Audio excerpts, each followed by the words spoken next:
दोस्तों, दिल्ली से इस वक्त की बड़ी खबर आ रही है। सौरभ दास यानी कि सीजीपी के प्रवक्ता, उनके घर का पता बताने वालों को हाई कोर्ट ने तलब कर लिया है। जी हां दोस्तों, बड़ी खबर आ रही है। किस तरीके से सीजीपी के प्रवक्ता सौरभ दास ने ठीक 2 दिन पहले ही हाई कोर्ट का दरवाजा खटखटाया, दिल्ली हाई कोर्ट का दरवाजा खटखटाया और कहा कि मेरे निजता का हनन किया जा रहा है, सार्वजनिक तौर पर मेरे घर का स्थायी पता लीक किया जा रहा है और सोशल मीडिया के माध्यम से मुझे परेशान करने की कोशिश की जा रही है, जिसके तहत मैं चाहता हूं वीडियो हटाए जाएं, साथ ही साथ फ्यूचर में कभी भी इस तरीके की गलती दोबारा दोहराई ना जाए। और साथ ही साथ जिन लोगों ने, जो प्रमुख नाम है, मैं नाम आगे बताऊंगा, जो कुछ प्रमुख नाम हैं, 2 करोड़ रुपए देने होंगे। यानी कि सौरभ दास ने सीधे 2 करोड़ रुपए का जुर्माना ठोक दिया था और अब सीजीपी से पंगा इतना भारी पड़ गया है। दोस्तों, इस खबर में आपको समझ में आएगा खबर क्या आई है। जरा खबर देख के लाइव हिंदुस्तान की खबर में लिखा, सौरभ दास के घर का पता बताने वालों को अदालत ने किया तलब, वीडियो भी हटाए गए। दोस्तों, मैंने पिछली खबर में आपको बताया था कि सौरभ दास दिल्ली के हाई कोर्ट पहुंचते हैं और एक पिटीशन जो है सूट फाइल दायर करते हैं और उसमें ये कहते हैं याचिका में कि 2 करोड़ रुपए का कम से कम हर्जाना देना पड़ेगा। और उसमें नाम कई सारे उन्होंने गिनाए, जिसमें से सबसे बड़ा अगर कोई प्रमुख नाम था तो वो था अभिजीत अय्यर मित्रा का।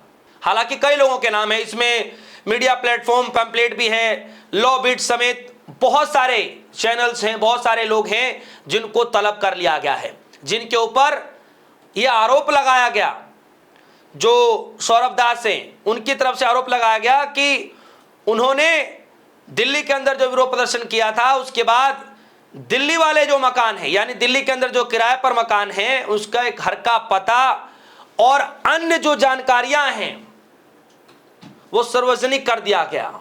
मतलब परेशान कैसे किया जा सकता है, भरसक पूरा प्रयास किया जा रहा है। लेकिन ये शायद भूल गए कि सामने सीजीपी है, सीजीपी की टीम है, सीजीपी के प्रवक्ता हैं।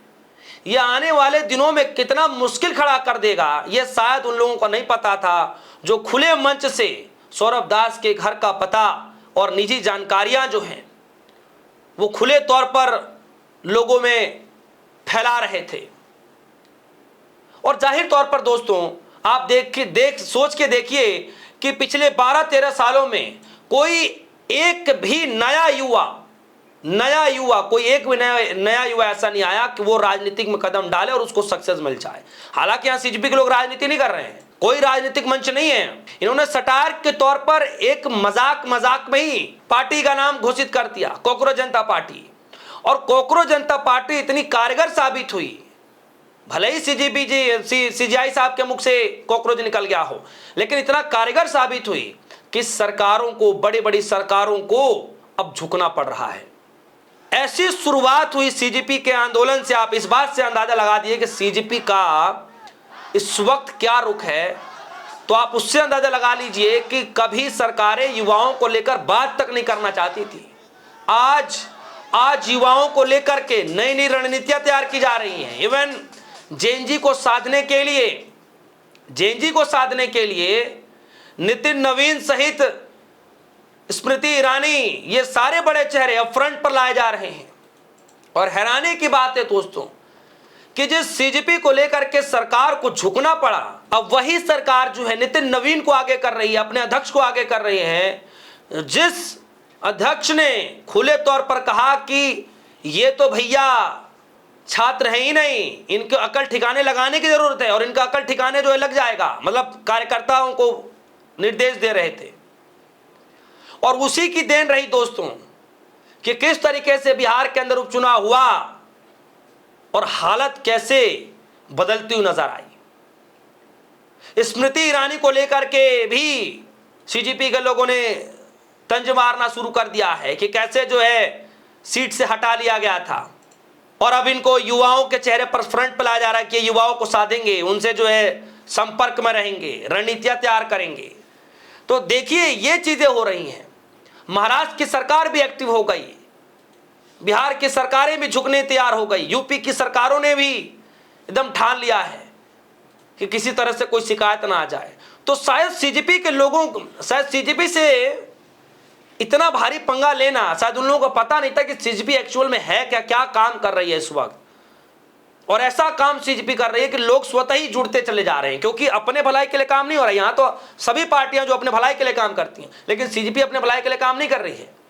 वो डायरेक्ट जनता को फायदा हो, डायरेक्ट बच्चों को फायदा हो, इसके लिए काम हो रहा है। खबर में लिखा है, जस्टिस सचिन दत्ता ने अंतरिम रोक की याचिका पर प्रतिवादियों को नोटिस भी जारी किया। इस मामले की सुनवाई 2 हफ्ते के बाद सूचीबद्ध करने को कहा। सुनवाई के दौरान अदालत को बताया गया कि उन ट्वीट्स को भी हटा दिया गया जिनमें सौरभ दास का पता सार्वजनिक किया गया था। बेंच ने पूछा, यानी सुप्रीम कोर्ट की बेंच ने पूछा कि एक्स की तरफ से कौन पेश हुआ है, क्या इन लिंक्स को हटाया जा चुका है, क्या ये जो लिंक है अब एक्टिव नहीं है। एक्स की ओर से पेश हुए वकील ने अदालत में बताया कि उन्हें हटा दिया गया है। अब इस मामले की अगली सुनवाई 14 सितंबर को होगी।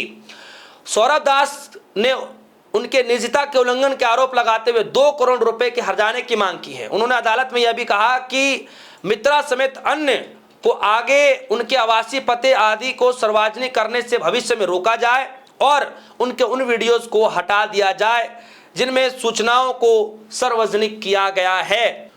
तो ये डिमांड की गई थी, 3 बड़ी डिमांड थी कि आगे से ऐसी चीजें दोबारा से ना दोहराई जाए, दूसरी जितनी वीडियोस हैं उन सबको हटा दिया जाए, और तीसरा 2 करोड़ रुपए का जो है हर्जाना दिया जाए, 2 करोड़ रुपए का। और उसमें कई बड़ी लिस्ट हैं जिन जिन लोगों ने खुले मंच से सार्वजनिक किया सौरभ दास का पता। जाहिर तौर पर दोस्तों, घर में सौरभ दास की फैमिली भी होगी, बहुत सारे लोग रहते होंगे, और ऐसे हालात में जब खुले मंच पर जब इस तरीके से बता दिया जाएगा कि सौरभ दास कहाँ रहते हैं, अभिजीत दीपके कहाँ रहते हैं, जब सीजेपी के टीम लीडरों के घर के अता पता ही जब बता दिया जाएगा, तो अपने आप को सेफ महसूस कैसे करेंगे। घर के फैमिली मेंबर्स भी तो है ना। और यही आरोप लेकर के नई याचिका के तहत सौरभ दास ने दिल्ली हाई कोर्ट का दरवाजा खटखटाया था, जिसके बाद अब खबर ये निकल कर आ रही है कि न सिर्फ वीडियो हटा दिए गए हैं, बल्कि जिन लोगों ने ये गलतियां की हैं, जिनको लेकर के 2 करोड़ रुपए का हर्जाना की मांग की है सौरभ दास ने, उन लोगों को अब तलब कर लिया गया है। तो दोस्तों, ये बड़ी खबर है। यहां पर फिर से सीजेपी से पंगा लेना ऐसे लोगों को भारी पड़ रहा है। इस खबर को लेकर आप क्या सोचते हैं, आपकी राय क्या है? आपकी जो भी राय होगी वीडियो कमेंट सेक्शन में जाएगा, अपनी राय रखिएगा। फिलहाल के लिए दीजिए इजाजत, देखते रहिए DS4 न्यूज़। धन्यवाद।